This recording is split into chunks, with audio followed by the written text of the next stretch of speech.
Dios les bendiga. Quiero invitarle que vamos a la palabra en el libro de Isaías, número 38, capítulo 38.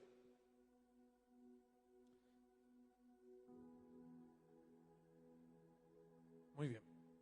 Libro de Isaías, del profeta Isaías, capítulo 38, verso 1 al verso 6. Ahí está la palabra de Dios. Si lo encontró, lo leemos en el nombre del Padre, del Hijo y del Espíritu Santo. En aquellos días, Ezequías enfermó de muerte, y vino a él el profeta Isaías, hijo de Amós, y le dijo: Jehová dice así: ordena tu casa, porque morirás y no vivirás. Entonces volvió Ezequías su rostro a la pared e hizo oración a Jehová. ¿Qué es lo que hizo Ezequías? Oración a Jehová. Y dijo: oh Jehová, te ruego que te acuerdes ahora. Diga conmigo: ahora. Que te acuerdes ahora que he andado delante de ti en verdad y con íntegro corazón, y que he hecho lo que ha sido agradable delante de tus ojos. Y lloró Ezequías con gran lloro. Entonces vino palabra de Jehová a Isaías, diciendo: ve y di a Ezequías: Jehová, Dios de David, tu padre, dice así: he oído tu oración. ¿Cuántos quieren decir eso? He oído tu oración y visto tus lágrimas. He aquí que yo añado a tus añado a tus días 15 años, y te libraré a ti y a esta ciudad de la mano del rey de Asiria, y a esta ciudad ampararé. Oramos al Señor. Señor, te damos gracias por esta tu palabra. Te pedimos que puedas hablar a nuestra vida y a nuestro corazón. Señor, que cada persona que está en este lugar, cada familia que hoy está reunida en este lugar, pueda ser grandemente a través de tu palabra, Señor. Y que esa fe que tú prometiste, que viene por oír la palabra de Dios, pueda ser activada en esta tarde, en el nombre de Jesús. Amén y amén. Yo le pedí al Señor una palabra el día martes para predicarle el jueves acá. ¿Cuántos vinieron el jueves? A ver, levántenme su mano. Bien, Dios les bendiga. Y la comencé a escribir, pero no la terminé. No me dio el tiempo para terminarla. Por eso prediqué otra palabra el día jueves. Pero esta palabra bendijo mucho mi vida, y sé que va a bendecir tu vida y tu corazón también. Ezequías tiene un significado bíblico en el hebreo. En hebreo, Ezequías es Chazac, que significa fortalecer. Por mandato, la vida de Ezequías había sido destinada para poder ser de fortaleza, para poder fortalecer al necesitado, al cansado, y para poder proteger también. Cuando la palabra dice fortalecer, el verbo fortalecer habla de la fortaleza, habla del cimiento, habla también de protección, habla de amparo. ¿Cuántos han necesitado alguna vez en su vida el amparo del Señor? ¿Cuántos muchas veces hemos necesitado en nuestra vida la fortaleza del Señor? ¿Cuántos muchas veces hemos necesitado en nuestro matrimonio, en nuestra casa, la guía del Señor? Ezequías es el significado de todo esto. Él ampara todos estos términos. Chazac, fortaleza. Hay veces, querido hermano que estás en este lugar, que Dios permite situaciones al límite de lo que tú y yo podemos soportar. Dios nos lleva a extremos. Muchas veces pensamos o creemos que los problemas, que las enfermedades nos llevan solo al extremo, que los problemas en la familia, que los problemas en la casa nos obligan a ir a un extremo. Pero quiero decirle algo: muchas veces Dios permite que tú y yo lleguemos a un límite. A un límite. A Dios le interesa probar tu corazón, probar mi corazón, probar tu fe, probar tu paciencia. La pastora Carol nos hablaba recién sobre la paz. Probar si es que en nuestro corazón hay paz de verdad en el alma o la situación nos sobrepasó, que es válido. Pero tú y yo en Cristo, tú y yo en el Señor, todo lo podemos. Dice su palabra que todo lo podemos en Cristo que nos fortalece. Él es nuestra fuerza. Él es nuestra fortaleza. No podemos confiar en nuestras propiedades, no podemos confiar en nuestras cualidades, sino que solamente la Biblia y el Señor nos anima a poder confiar en Él, a poner nuestro corazón en Él, a poner nuestra confianza en Él. Hay garantías cuando tú y yo ponemos nuestra vida rendida a los pies del Señor. Entonces decíamos que muchas veces Dios permite situaciones al límite de lo que tú y yo podemos soportar. Por lo general, quiero decirle que estos hechos ocurren sin previo aviso. Cuando Dios quiere probar y nos lleva al límite y nos lleva al último tiempo del partido, por lo general lo que está ocurriendo llega sin avisar. Comenzamos a vivir quizás la enfermedad de alguien que hace que nuestra fe se debilite. Muchas veces, otras veces la fe se fortalece cuando vienen los problemas. Pero por lo general, en la vida del cristiano, en la vida del hombre y de la mujer, que abrazamos esta fe, cuando vamos al punto límite, cuando Dios nos permite que nosotros toquemos el límite, nuestra fe es como que comenzara a menguar. Cuando estamos al límite, es muy práctico y es muy notorio cuando nuestra mente comienza a actuar antes que nuestra fe. Cuando lo que creemos, lo que creemos prudente, lo comenzamos a hacer antes que nuestra fe. Pero los puntos límites que el Señor permite para ti y para mí, muchas veces son para llevarnos a otro nivel, donde podemos conocer a Dios, donde la presencia de Dios puede revelarse en nuestra vida, donde podemos experimentar un nuevo tiempo de lo que Dios va a hacer. Estos hechos ocurren muchas veces sin que podamos anticiparnos a lo que está ocurriendo. Ahora yo le quiero hacer una pregunta. ¿Cuántos de los que estamos acá, alguna vez en la vida o alguna vez dentro de este año, hemos llegado a un punto límite donde nuestra fe pareciera que es insuficiente? Yo soy el primero a levantar mi mano. Muchas veces nuestra fe la hemos dejado partir. Claro, servimos a un Dios grande, servimos a un Dios poderoso, pero muchas veces nuestra mente, que es tan poderosa, nos juega malas jugadas, situaciones que nos hacen tambalear. El rey Ezequías había sido un rey que con mucho respeto a Dios había defendido la casa de Dios. Él no era un mal rey de Judá, él era un buen rey.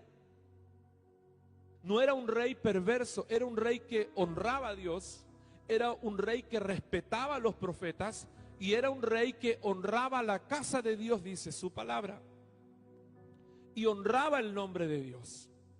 Dice la Escritura en el libro de Isaías capítulo 36, verso 13 al verso 18, que se enfrentó Ezequías, este rey, a las amenazas y el plan de Sennacherib, rey asirio, rey malvado. Yo no sé si lo tenemos. Libro de Isaías capítulo 36, verso 13 al verso 18. Lo leo yo por acá. Dice la Escritura: entonces el Rabsacés se puso en pie y gritó a gran voz en lengua judía. Estamos hablando de un asirio que conocía la lengua judía, pero no la conocía por amistad, la conocía para avergonzar, para atemorizar a aquellos que guardaban la palabra de Dios. Entonces él se puso en pie y gritó a gran voz en lengua judía, que no era su lengua, diciendo: oíd las palabras del gran rey, el rey de Asiria. El rey dice así: no os engañe Ezequías, porque no os podrá librar, ni os haga Ezequías confiar en Jehová, diciendo: ciertamente Jehová nos librará. El rey asirio había mandado un mensaje donde había dicho que iba a destruir a toda Judá, pero el rey de Judá había dado un mensaje totalmente contrario, y era de que la mano de Dios les iba a proteger y les iba a guardar. Pero por otra parte, un imperio mayor, un enemigo mayor, un enemigo con mayor capacidad de milicia, con ejércitos mayores, amenazaba no solo a Ezequías. Yo veo acá en estas líneas que había un problema personal con el rey Ezequías. Lo menciona 3 veces. 3 veces. Quiero decirte algo. Tus enemigos, Satanás el diablo, sabe tu nombre, sabe lo que haces, sabe dónde vive, sabe por dónde te mueves, porque él anda buscando poder provocarte, para avergonzarte, para hacerte caer, para que hablemos mal de Dios. Y eso mismo estaba ocurriendo con este rey llamado Ezequías. Lo estaban buscando. Había una persecución. Dice su palabra en el verso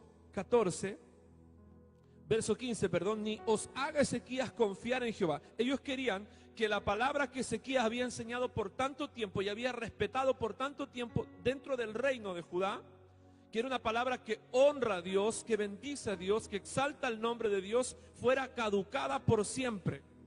Ciertamente, dice el bando contrario asirio, ciertamente Jehová nos librará.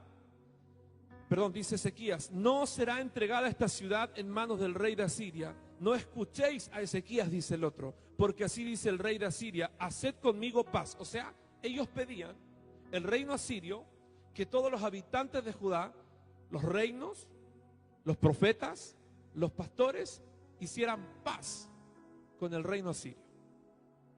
¿Y qué lograban con esa paz? Someterse a un imperio, salir de la cobertura del Señor, entregar los templos, entregar las casas, entregar sus mujeres, entregar sus hijos al servicio de un rey asirio. Y en medio de esa amenaza, diga conmigo, esa amenaza, el diablo estaba amenazando. En medio de esa amenaza, Ezequías dice, no escuchen al rey asirio, porque ciertamente Jehová nos va a librar. Yo me puse a ver en el mapa el tamaño del reino de Judá. Era un tamaño muy pequeño, diminuto. Y el reino asirio un reino gigante. Entonces, proporcionalmente, habían altas probabilidades que todo el reino de Judá fuese sometido a manos del rey de Asiria. Pero quiero decirle algo, en medio del reino de Judá, el reino del Señor, había un rey justo. Había un rey que había honrado a Dios. Había un rey que había guardado los templos. Había un rey que había guardado la palabra de Dios y que había respetado a los profetas. Y un profeta respetado era el profeta Isaías. Entonces este rey que había convivido con las palabras de Isaías, con las palabras del profeta, este rey, ¿sabe lo que ocurre con este rey?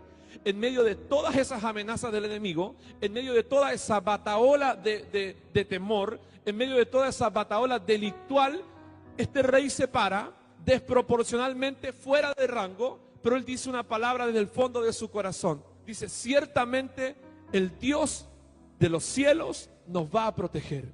Quiero decirte, iglesia de Quillota, que Dios pone en mi corazón esta palabra para decirte de que Dios te va a proteger de toda amenaza del enemigo, de todo plan del enemigo, de toda vergüenza del enemigo. Hay un Dios que te va a proteger. Hay un Dios que te va a guardar. Hay un Dios que te fortalece. Hay un Dios que tiene cuidado de ti. Hay un Dios que está peleando la buena batalla de la fe por ti y por los tuyos. No te asustes por los charlatanes del diablo, por las brujas del diablo, por las mentiras del enemigo, por las mentiras que se alojan muchas veces en nuestra mente. No te asustes. Párate como Ezequías, un pequeño rey, pero que sabía dónde estaba su confianza. Tú y yo debemos saber en quién hemos confiado. ¿Qué le parece si le damos un aplauso al Señor?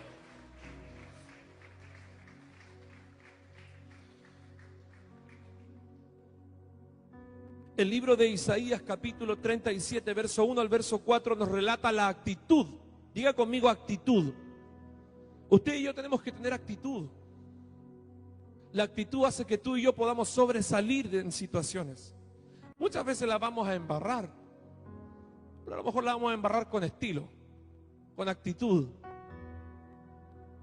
Debemos ser cristianos, hombres y mujeres de fe, con actitud, con la actitud correcta. El libro de Isaías capítulo 37, verso 1 al verso 4, dice la palabra del Señor: aconteció pues que cuando el rey Ezequías oyó esto, las amenazas, rasgó sus vestidos y cubierto de cilicio vino a la casa de Jehová y envió a Eliakim, mayordomo, a Sebna escriba y a los ancianos de los sacerdotes cubiertos de cilicio, al profeta Isaías, hijo de Amós, los cuales le dijeron: así ha dicho Ezequías, día de angustia, de reprensión, de blasfemia es este día, porque los hijos han llegado hasta el punto de nacer y la que da a luz no tiene fuerzas. Quizás, dice, oirá Jehová, tu Dios, las palabras de Rabsaces, al cual el rey de Asiria, su señor, envió para blasfemar, ¿a quién? Al Dios vivo, y para vituperiar con las palabras que oyó Jehová tu Dios. Eleva pues oración tú por el remanente que aún ha quedado. Me gusta este rey, me gusta su actitud, porque en medio de este problema, de un problema grande, de un problema del reino, de un problema de amenaza, de una guerra que proporcionalmente podría haber estado perdida, este rey sabe a quién acudir. Y no envía solamente a personas con un mensaje de temor, sino que dice: vístanse de cilicio, en reverencia a Dios y en honra al profeta de Dios, porque él sabía que la única posibilidad de protección, que la única posibilidad de respuesta de Dios venía a través del profeta de Dios, de la voz de Dios. La Biblia dice que muchos confían en jinetes, que otros confían en caballos, pero tú y yo confiamos en el Señor. Él sabía, Ezequías, este rey, sabía dónde acudir. Porque el enemigo muchas veces nos zapatea en nuestra cabeza? Porque el enemigo muchas veces se mete en nuestra casa? Porque el enemigo muchas veces se mete en nuestras emociones, nuestros sentimientos? Porque cometemos el error de acudir a cualquiera, cuando tú y yo hemos sido diseñados para acudir a la persona correcta, para acudir a la casa correcta, para ir a la iglesia, a adorar a Dios, a levantar tus manos y elevar nuestra petición a quien que sí la puede responder. Por eso yo te quiero decir esta tarde que no sé lo que puedas vivir hoy, ahora, en el presente, pero quiero que repitas las palabras en tu corazón de Ezequías. Él, cuando va a Dios, dice: ahora. Necesito a Dios ahora. Necesito a Dios ahora. Necesito la respuesta de Dios ahora. Porque el Dios en el cual tú y yo creemos, y en el Dios que nos ha reunido en este lugar, es un Dios que puede responderte ahora. Ahora. Ese es nuestro Dios. Un Dios que puede respondernos ahora. El libro de Isaías capítulo 37, versos 6 y 7 tiene la respuesta del profeta Isaías. Me gusta el profeta Isaías, pastor, porque era un profeta, ¡pum!, que no abría ventanas a las dudas. Cuando Dios envía al profeta Isaías a decirle al rey Ezequías, ¿de quién estamos hablando?, le dice: rey, ordena tu casa porque vas a morir. Se lo leo en el capítulo 38. En aquellos días Ezequías enfermó. Diga conmigo: enfermó. Enfermó de muerte. Y vino a él el profeta Isaías, hijo de Amós, y le dijo: Jehová dice así: ordena tu casa porque morirás y no vivirás. El profeta Isaías era un hombre de carácter. El cristiano, el hombre de Dios, la mujer de Dios, tiene que ser personas, hombres y mujeres de carácter.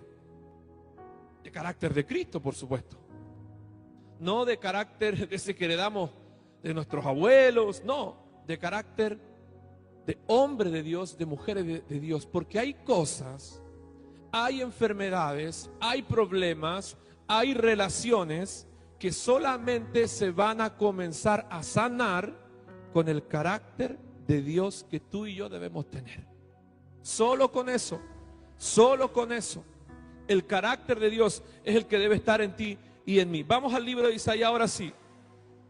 37, capítulo 37, versos 6 y verso 7. Y le dijo Isaías, luego que escuchó las palabras de aquellos que el rey había enviado a pedir dirección, él le responde y les dijo Isaías: diréis así a vuestro Señor, así ha dicho Jehová. Ahora yo quiero que usted pueda notar, míreme acá, quiero que usted pueda notar que el hombre de Dios, que la mujer de Dios tiene respuesta ahora. No se me pierda ahí. El hombre de Dios, la mujer de Dios, cuando va al lugar correcto, cuando oye una palabra correcta, cuando la fe está correcta, Dios le responde ahora. Estos hombres habían llegado a pedirle a Isaías una dirección y él les dice: así ha dicho Jehová, no temas por las palabras que has oído, con las cuales me han blasfemado los siervos del rey de Asiria. Verso siguiente: he aquí, yo pondré en él un espíritu y oirá un rumor y volverá a su tierra, y haré que en su tierra perezca a espada. ¿Sabe lo que yo veo ahí? Yo veo defensa de parte del Dios vivo. ¿Sabe lo que yo veo ahí? Veo respuesta de parte del Dios vivo. ¿Sabe lo que yo veo ahí? Veo el favor de Dios en favor de sus hijos, y lo veo ahora. Usted tiene que ver a Dios ahora. Usted tiene, quizás está pasando algo, alguna enfermedad, pero tiene que creer que en el ahora Dios se va a glorificar. Que si hoy estás en este lugar escuchando esta palabra, porque ahora Dios quiere terminar un proceso contigo, porque ahora Dios quiere darte la respuesta correcta. ¿Cuántos dicen amén? Habían puntos límites en la vida de Ezequías. Primero, en el capítulo 38, enferma de muerte. La enfermedad no era una enfermedad simple, no era un resfrío, no era un problema muscular. Dice su palabra que era una enfermedad de muerte. Y la muerte significa que hay un proceso de vida que se termina. La enfermedad que él estaba, dice la escritura que él enfermó, y que cuando él enfermó aparece el profeta con una palabra de Dios. O sea, Dios permitió esa enfermedad, y esa enfermedad era una enfermedad de muerte. Quizás lo que tú estás viviendo, lo que tú estás pasando, tú dices: Pastor Cristian, creo que veo la muerte en mí, creo que veo la muerte en mi familia, creo que veo muerte en mis emociones, creo que veo muerte en mi espíritu enfermo, creo que veo muerte. Pero dice la palabra de Dios que este rey enferma de muerte, una enfermedad grave. Número 2, el profeta Isaías, que significa Dios es salvación. ¿Cuántos dicen amén? Dios es salvación. El profeta va al rey, pero no va con una palabra de juicio al rey. No lleva juicio. Lleva una palabra de términos de sus días. No lo juzgó, sino que le dijo: vas a morir. Podría haberle dicho: Dios ha mandado la muerte sobre ti porque pecaste, porque te alejaste, porque no honraste de Dios. Pero ¿sabe por qué no va con esa palabra? Porque este rey había sido justo. Este rey había hecho lo correcto a los ojos de Dios. Este rey había honrado a los profetas. Este rey le había dado honra a la palabra de Dios, a Dios mismo. Por eso no había juicio sobre él. Pero estaba la voluntad soberana. Diga conmigo: soberana. La voluntad soberana es solamente la que a Dios le place. Estaba la voluntad soberana de que sus días terminaran en la faz de la tierra. Ahora ahí había un problema mayor. Se acababa el reino. La Biblia no habla de herederos. Habían puntos que iban a quedar inconclusos. Por eso que junto con la palabra de muerte que el profeta le dice, también lo instruye y le dice: ordena tu casa. Ordena tu casa, porque morirás y no vivirás. Ordena tu casa. Era un buen rey. Era un rey justo. Era un rey que honraba a Dios. Era un rey que valoraba la palabra de Dios. Pero si el profeta le dijo: ordena tu casa, era porque en alguna área de su vida, en su casa, en su reino, las cosas no estaban bien. Quiero decirte algo como hombre de Dios. Dios me dice que te diga que hay situaciones que debemos ordenar. Hay situaciones que debemos ordenar. Quizás tú eres débil en tu fe. Quizás eres un hombre, una mujer débil para ir a la casa del Señor, que nos congregamos cuando podemos, que no tenemos un compromiso mayor, pero cuando vienen las pruebas de parte de Dios, nos acordamos que Él tiene todo el poder. Pero sin embargo, Dios quiere que tu casa, que mi casa, esté siempre ordenada. Ahora, hay eruditos que dicen que dentro de las palabras del profeta Isaías, lo que le está diciendo también es que preparara no solo la casa, sino que preparara el reino, porque venía su muerte. O sea, le está diciendo: prepara tu propio funeral y ordena tu casa. Pero ¿cómo si era justo? Pero ¿cómo se honraba a Dios? ¿Por qué? Porque Dios lo estaba llevando a un punto límite donde quería ver la reacción, lo que guardaba en su corazón, y quería ver el actuar correcto. Cada vez que tú y yo, Dios permite o nos lleva a un límite, es para que tú y yo podamos demostrarle a Dios o evidenciar a Dios qué es lo que hay en nuestro corazón.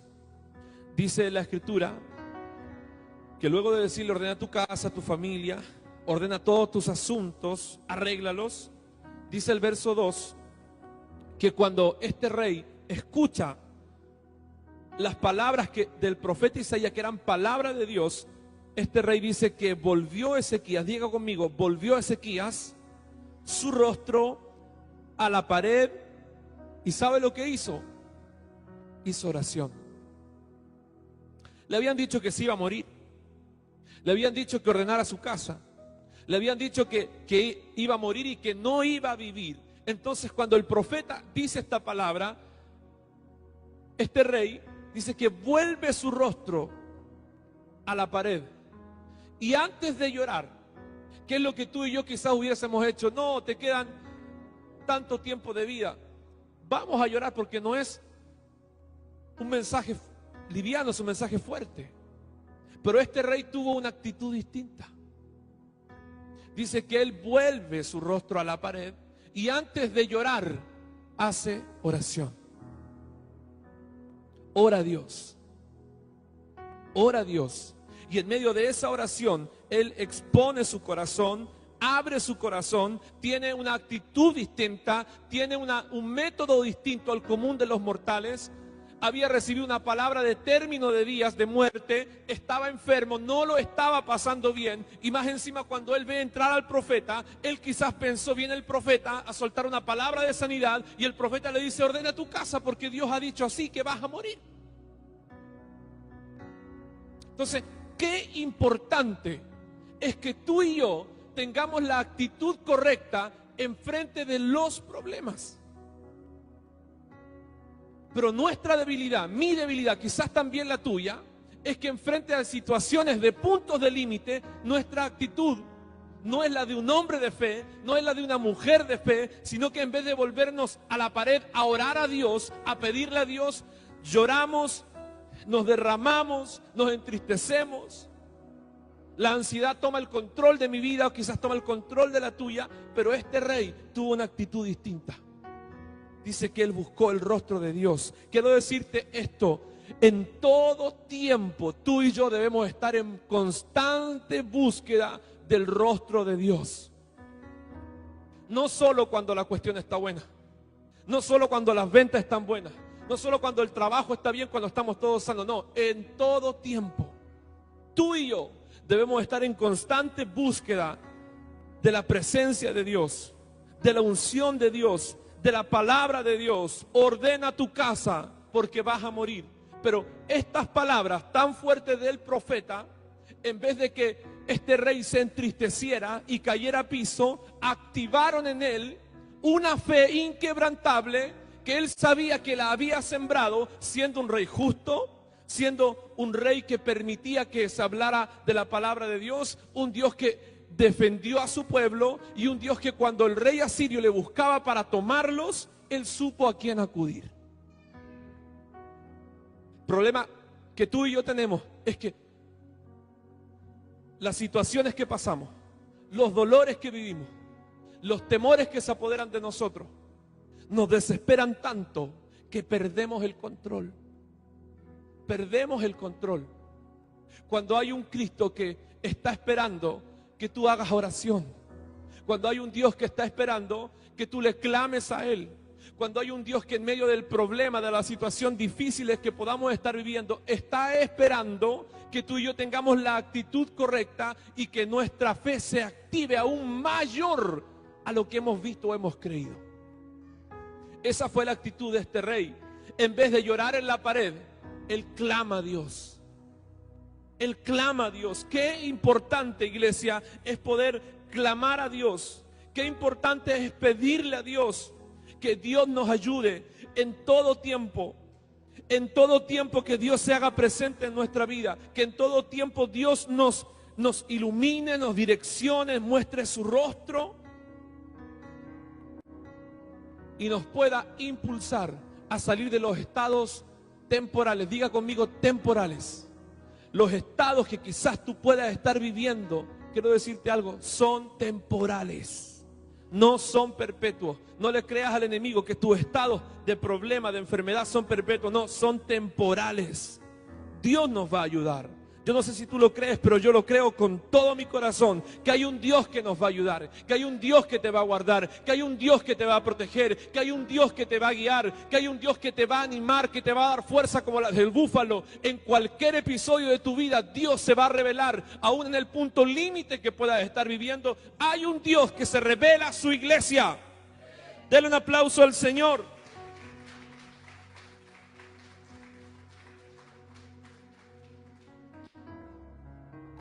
¿Es idea mía o hace calor?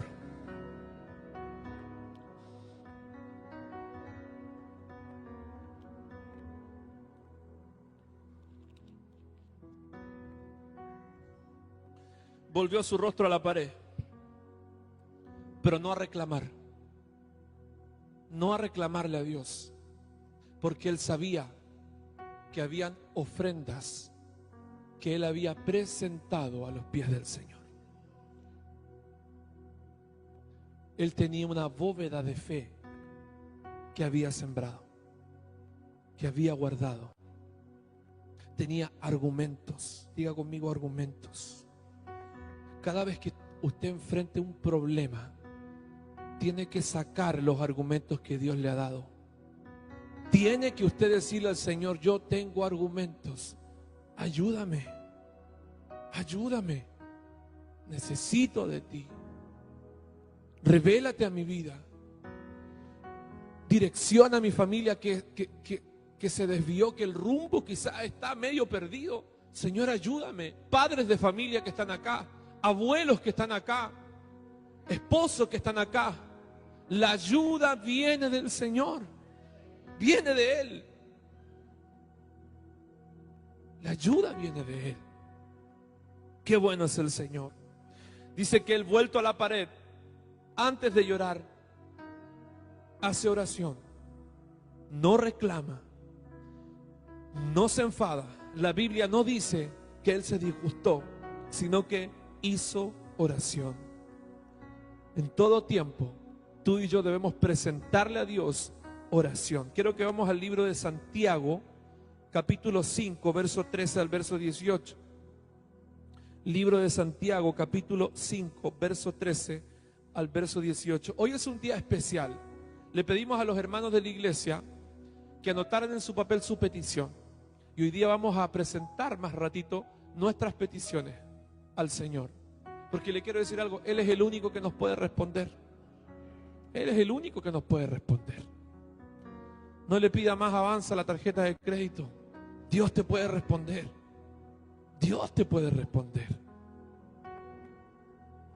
Él es un Dios que responde. Dice el libro de Santiago, capítulo 5, verso 13. Yo quiero leerle esto para que usted entienda por qué Ezequías, antes de llorar, hace oración. ¿Está alguno entre vosotros afligido? Haga oración. ¿Está alguno alegre? Cante alabanzas. ¿Está alguno enfermo entre vosotros? Llame a los ancianos de la iglesia y oren por él, ungiéndole con aceite en el nombre del Señor. Verso siguiente. Y la oración de fe, diga conmigo, salvará. Salvará al enfermo. Y el Señor, ¿qué es lo que hará el Señor? Lo levantará. Ahora, ¿cómo estaba el rey Ezequías? ¿Estaba sano o estaba enfermo? Dígalo fuerte, ¿estaba sano o estaba enfermo? ¿Y qué es lo que hizo él? ¿Lloró o oró? Entonces se activó esta palabra, la oración de fe. Salvará al enfermo y el Señor lo levantará. Y si hubiere cometido pecados, le serán perdonados.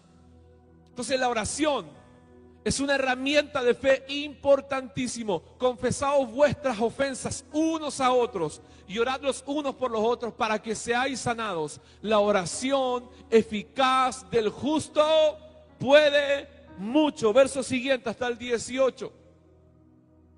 Elías era hombre sujeto a pasiones semejantes a las nuestras y oró fervientemente para que no lloviese, y no llovió sobre la faz de la tierra por 3 años y 6 meses. Y otra vez, ¿qué es lo que hizo? ¿Se da cuenta cómo la oración se repite? ¿Cómo la oración nos ayuda? ¿Cómo la oración nos levanta? ¿Cómo la oración nos sana? ¿Cómo la oración puede mover la mano de Dios? ¿Cómo la oración puede cambiar el destino de tu vida? ¿Cómo la oración te puede fortalecer cuando estás débil? ¿Cómo la oración te puede ayudar cuando nadie te ha dado una mano? La oración es la herramienta que tú y yo debemos tener como bandera en nuestra vida. Es la oración. Poder orar a Dios. Antes de comenzar el culto venía un hermano y me decía, pastor, ore por mí. Vamos y oramos al Señor. La oración mueve la mano de Dios. Quiero decirle esto siempre lo digo en mis prédicas. Las lágrimas que puedan salir por tu cara, por tus ojos, no tocan el corazón de Dios. Me va a tocar a mí, mis emociones.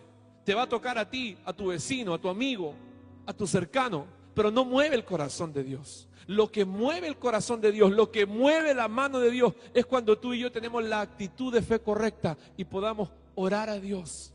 Y cuando tú y yo oramos a Dios, estamos reconociendo, diga conmigo, reconociendo que todo lo bueno, que todo lo perfecto y que todo lo bondadoso proviene de Dios.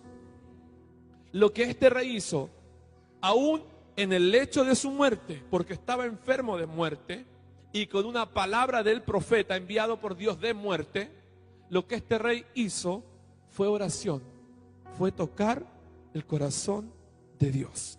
Quiero decirte algo, tú necesitas tocar el corazón de Dios, tú necesitas tocar el corazón de Dios, yo necesito tocar el corazón de Dios, pero de la manera correcta. Las lágrimas van a hacer que seas el mismo cristiano, el mismo hombre, la misma mujer, son solamente una reacción de las emociones, pero las lágrimas, discúlpeme si alguna vez se lo predicaron de otra manera, las lágrimas no van a tocar el corazón de Dios. Hay que llorar, hay que llorar. Hay que sufrir, sí, nos va a tocar sufrir. Pero la actitud de fe correcta es lo que mueve la mano de Dios. Cada 8 de diciembre nuestra región se moviliza, se van de rodillas hasta Casablanca, Lo Vázquez, lloran de dolor en sus cuerpos, lloran de desesperación, lloran de ansiedad, pero es solamente lágrimas que nunca van a tocar el corazón de Dios. Lo que toca el corazón de Dios, que en medio del problema, que en medio de la crisis, que en medio de la enfermedad, que en medio de cuando tienes que decidir y no sabes qué hacer, tú y yo podamos orar al Cristo de la gloria y le podamos decir: Señor, ayúdame. Señor, guíame. Señor, reconozco a través de esta oración que mi respuesta proviene de alguien tan grande que hizo los cielos, las estrellas, que la gloria que cuenta de su firmamento, la gloria de Dios. Ese es nuestro Dios. Pero las lágrimas, anótelo si lo están notando, tienen que ser temporales. Tienen que ser temporales. Sí, nos vamos a doler, pero debe ser temporal. Porque lo que mueve la mano de Dios es que tú y yo podamos hacer oración en todo tiempo. Ahora este rey, estoy terminando, este rey en el verso 3 del capítulo 38 le da argumentos a Dios, le recuerda a Dios. No es que Dios se haya olvidado, es que él tenía claro, como rey, como un hombre de palacio, como un gobernante, él tenía claro que habían argumentos en su vida que podían tocar el corazón de Dios.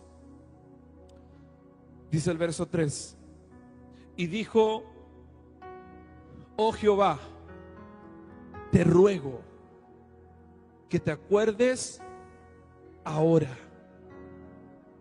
Me gusta como parte del verso 3, pastor, porque él, a pesar de haber estado reinando, de haber sido una persona importante, una persona relevante entre los suyos, él va con humildad a Dios y le dice: oh Jehová, te ruego, te imploro, te reconozco,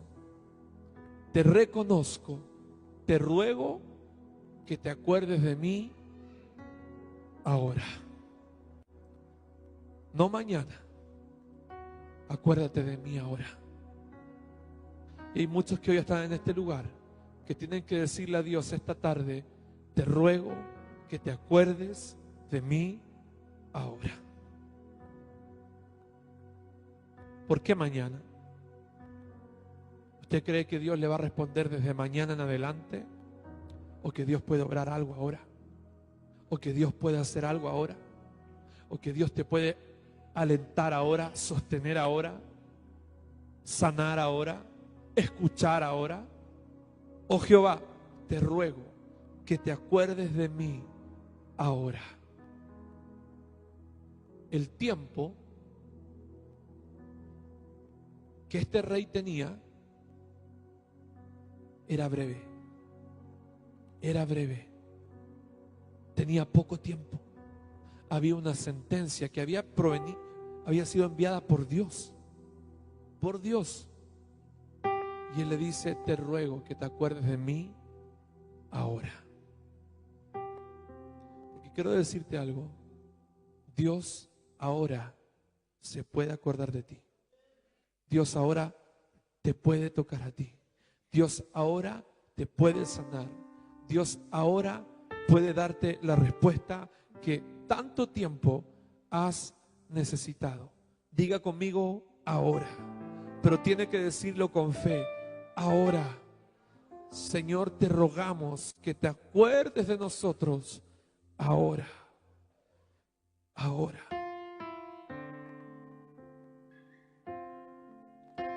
Luego de decirle y de definirle a Dios, lo que él necesitaba, de tener una oración, escúcheme, una oración coherente. Diga conmigo: coherente.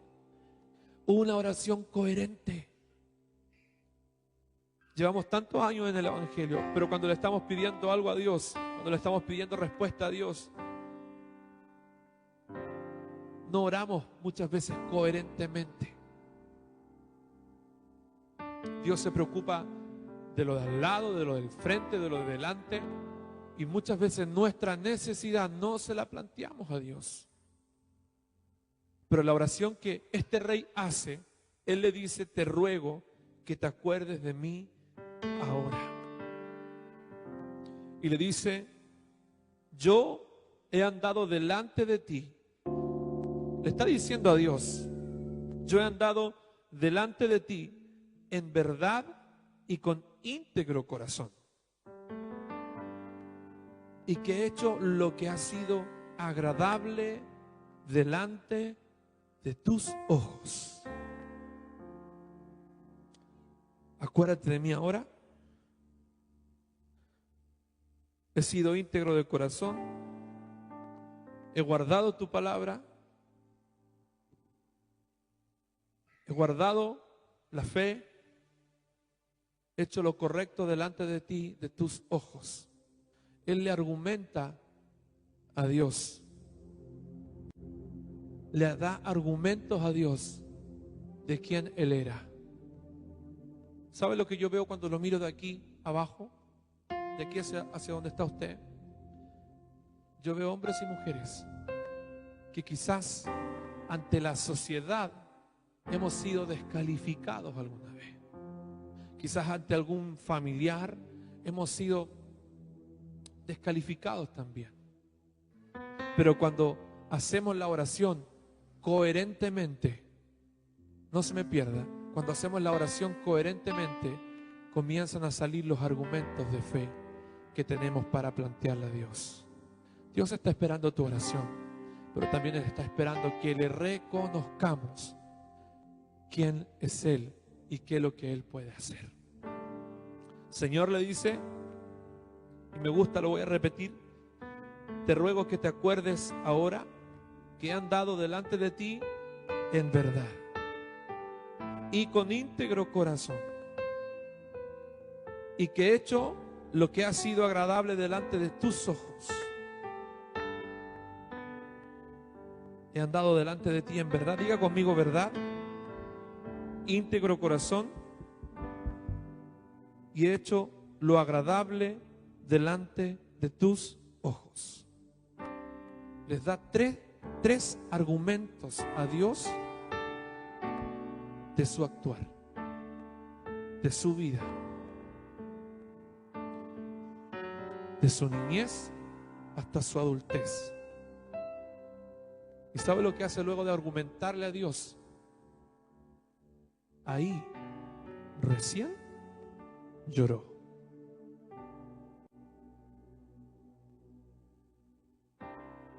Nos enseñaban en la escuela que el orden de los factores no altera el producto, ¿cierto? ¿Se recuerdan de eso? Pero en la fe, el orden de tus argumentos, de mis argumentos, pueden tocar el corazón de Dios. Necesitamos, iglesia de Quillota, ahora tocar el corazón de Dios. Usted necesita, yo necesito ahora tocar el corazón de Dios. Antes de llorar, antes de seguir sufriendo, antes de seguir pidiendo explicaciones a la gente o al mundo entero, necesitamos argumentarle a Dios que nuestra fe sigue intacta para Él y poder reconocerle a Él como autor y dador de la vida. Eso fue lo que hizo este rey. Le reconoció a Él como autor y dador de la vida, aún con una enfermedad de muerte en su cuerpo, aún con una palabra de muerte enviada por el profeta. Él reconoció a Dios en toda circunstancia. En toda circunstancia. Y cuando tú y yo reconocemos a Dios en toda nuestra circunstancia, ¿sabe lo que se activa? Se activa el ahora de Dios. Y el ahora de Dios es un portal de fe que Dios lo abre sobre aquellos que le creen, sobre los hombres que le creen, sobre las mujeres que le creen, sobre aquellos que a lo mejor el problema ha sido tan fuerte, pero que saben de que tienen una bodega de fe guardada, una bóveda de fe guardada, y que en el peor momento de tu vida tú te vas a poder parar y le vas a poder decir: Dios, acuérdate de mí ahora. Ahora necesitamos la respuesta de Dios. Ahora necesitamos ver el favor de Dios. Ahora necesitamos que Dios se revele a nuestra vida. Ahora necesitamos que Dios nos ayude en casa. Ahora necesitamos que Dios nos ayude y nos provea. Ahora necesitamos que el Señor nos pueda ayudar a salir adelante de toda circunstancia. Ahora. Y este rey lo sabía. Tenía poder. Tenía reino, tenía ejércitos, tenía sacerdotes, tenía todo lo que quizás otro quería tener. Pero lo que no tenía era la voluntad sobre los días en la faz de la tierra. Esa voluntad la tenía Dios. Pero ¿sabes qué? Cuando él se entera de esta noticia que trajo el profeta, dice la Biblia que este rey entendió que Dios estaba determinando su vida. Y él dijo: necesito a Dios ahora. Ahora, no hay tiempo que perder. Quiero decirte esto: no hay tiempo que perder. ¿Cómo va tu vida? ¿Cómo va tu vida? ¿Cómo va tu fe? ¿Cómo va tu fe? Necesitamos a Dios ahora. Necesitamos al Señor ahora. Pastores, que hay tantas cosas que no he podido arreglar, es porque no le has pedido a Dios la intervención divina del Espíritu Santo sobre tu vida. Pero tú y yo necesitamos a Dios ahora. Hay relaciones entre padre e hijos que se han cortado porque Dios no lo has involucrado a Dios en tu vida. Pero necesitamos a Dios ahora. Hay enfermedades que han perdurado porque le hemos pedido todas las recetas al médico, todos los exámenes al médico, pero nuestra fe no ha sido suficiente. Y esos problemas, esas enfermedades, solamente Dios las puede resolver.